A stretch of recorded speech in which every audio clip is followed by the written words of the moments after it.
హృదయపూర్వక ధన్యవాదాలు తెలియజేస్తున్నాను. ముఖ్యంగా సంస్థ గురించి నేను కూడా 2 మాటలు మాట్లాడతాను. ఎందుకంటే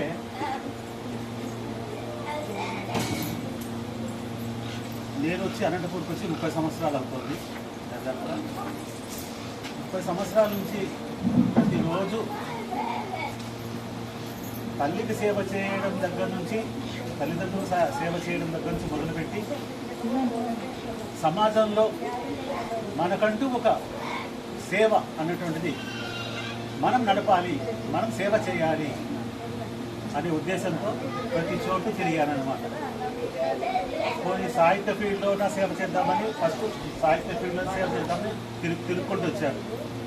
అక్కడ నాకు నచ్చని విషయాలు కొన్ని జరిగాయి కాబట్టి దానికి ఫుల్ స్టాప్ పెట్టేసి సాహిత్యానికన్నా సమాజానికి సేవ చేస్తే, అంతో ఎంతో పుణ్యకార్యాలు చేస్తే మనం పోయేటప్పుడు ఆ ఈశ్వరుడు సహకరిస్తాడని, ఆ భగవంతుడు సహకరిస్తాడని, ముఖ్యంగా ఈశ్వరుని నమ్ముతామన్నమాట. మేమంతా సహకరిస్తాడని మేము ఈ యొక్క ప్రతి ఒక్క అనంతపురం జిల్లాలో అన్ని వృద్ధాశ్రమాలని కూడా సందర్శించడం జరిగింది.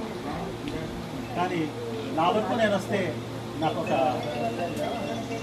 నాకన్నా చిన్న ఏజ్గా ఉన్నటువంటి ఒక వ్యక్తి తారసపడ్డాడు. నేను కలెక్టరేట్లో అప్పుడు 17 సంవత్సరాలు చేసినప్పుడు ఆ కలెక్టరేట్లోనే ఈ స్పందన జరిగినప్పుడు ఈ వృద్ధులను వాళ్ళ పెన్షన్ల కోసం కలెక్టర్ గారికి పరిచయం చేయాలనే ఉద్దేశంతో వచ్చే వృద్ధులను నేను ఉన్నటువంటి సంస్థ అధ్యక్షులు ఒక 10 వీల్ చైర్లు కొని అక్కడ పెట్టి, కలెక్టరేట్లో పెట్టి, ఎవరైతే వృద్ధులు ఉన్నారో, ఎవరైతే పైకి కలెక్టర్ బంగ్లాలకు నడవడానికి లేకపోయిందో అలాంటి వారందరినీ దాంట్లో గుర్తుపెట్టుకొని పై వరకు తీసుకొని పోయి కలెక్టర్ గారికి పరిచయం చేసి వారి సమస్యలన్నింటినీ తీర్చేందుకు కలెక్టర్ గారితో రికమెండేషన్ చేయించి తర్వాత కూడా ఆ కార్యక్రమాలన్నింటినీ సక్సెస్ఫుల్గా చేసినామన్నమాట. ఆ విధంగా ఆ యొక్క కార్యక్రమం చేసిన తర్వాత ఆ వ్యక్తి నాకు బాగా నా మనసుకు సంబంధించినటువంటి దరిదాపుగా నా మనసుకు సంబంధించిన విధంగా అతడు కూడా చేస్తున్నాడనే ఉద్దేశంతో ఆ సంస్థలో నేను జాయిన్ అవ్వడం జరిగింది. ఇంకా మిగతాదంటే కూడా మామూలు ఎవరిదైనా ఎంత కష్టం అనేది అక్క వాళ్ళు ఎంత కష్టపడుతున్నారనేది నాకు తెలుసు. ఎందుకంటే ఏమీ సౌకర్యం లేదు ఇక్కడ.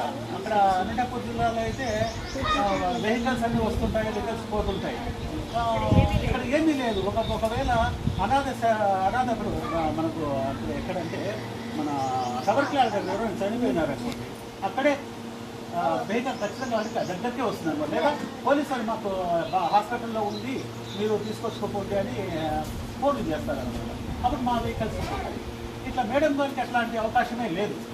ఎంతున్నా వాళ్ళు ఎవరైనా చెప్పినా కూడా చేతుల్లోనో లేదో సొంత వాహనాల్లోనో లేదా ఏదైనా ఎద్దుల బండి ఇట్లాంటి దాంట్లోనూ తీసుకొని పోవాల్సి వస్తుంది శ్మశాన వాటికి.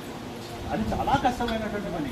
అక్కడ చూస్తే ఒక రకమైనటువంటి ఇది ఉంటుందన్నమాట. ఏమంటే ప్రతి ఒక్కరూ ఏది డబ్బు లేదు ముట్టుకోరు అనమాట. ఏదైనా దేని ముట్టరు. ఈవెన్ ఆ యొక్క దించేందుకు కానీ, శవాన్ని దించేందుకు కానీ, ఎత్తేందుకు కానీ ఖచ్చితంగా డబ్బు ఉండాల్సిందే. అది డబ్బు అన్నటువంటి కట్టేనే వాడు వెహికల్ వస్తుంది అనమాట. అంతవరకు మనం ఏమీ చేయలేము. అక్కడే ఉండాల్సిందే. అలాంటిది ఒక్కొక్కసారి హాస్పిటల్లో జరిగే కొన్ని డెత్స్ ఉంటాయన్నమాట. ఆ డెత్ను మనం వాళ్ళు తీసుకురావాలంటే హాస్పిటల్ వాళ్ళు ఒప్పుకోరు. మీరు ఏమైనా చేస్తారేమో, మళ్ళీ అవయవాలను తీసుకుంటారేమో, మళ్ళీ ఈ భయం ఎక్కువైపోయిందన్నమాట. కాబట్టి ఆ యొక్క భయాన్ని నిర్మూలించేందుకు మా అంతకు మేమే 12 మంది ఉన్నామన్నమాట. ఆ 12 మంది ఖర్చు పెట్టుకొని ఆ వెహికల్ ఛార్జెస్ అంతా పేమెంట్ చేస్తుంటారు అనమాట. అదేవిధంగా మేడం వాళ్ళు కూడా అలాంటి ఈ సంస్థ చెన్నకేశవ వృద్ధాశ్రమానికి కూడా ప్రచారం అన్నటువంటిది ఏ సంస్థ అయినా కూడా ప్రచారం లేకపోతే మాత్రం డెవలప్ కాదు, ఆర్థికంగా చితికిపోతారనమాట.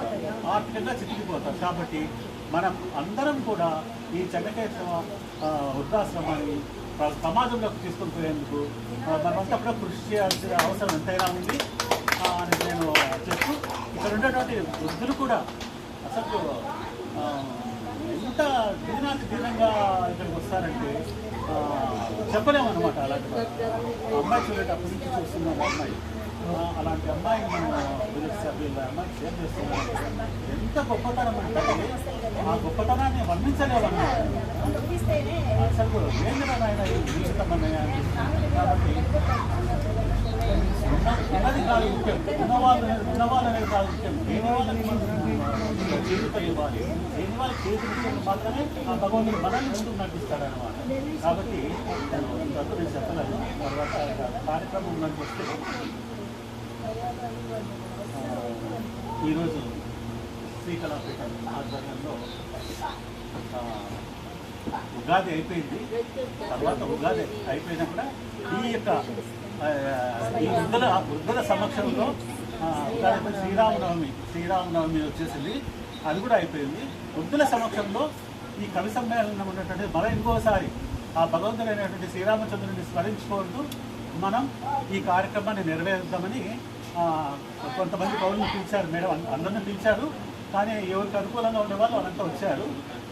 కాబట్టి ఈరోజు మనము ఈ కార్యక్రమాన్ని జరుపుకుంటున్నాము. ఒకటి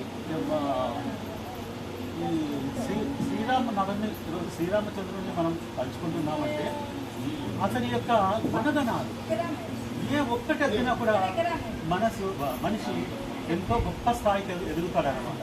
ఏ ఒక్క గుణగణం కూడా మనకు అలవర్చుకోవాలి. కష్టమే, ఏదైనా కూడా కష్టమే. కానీ మొదలుపెట్టే ఇప్పుడు మేడం వాళ్ళు కష్టం అనుకొని వదిలిపెట్టేసిందే ఈ 11 మంది ఎక్కడికి పోయేవాళ్ళు. ఏదో ఆ మేడం ఎంత అయితే వీలవుతుందో అంత మాత్రం మేడం చేస్తున్నారనమాట.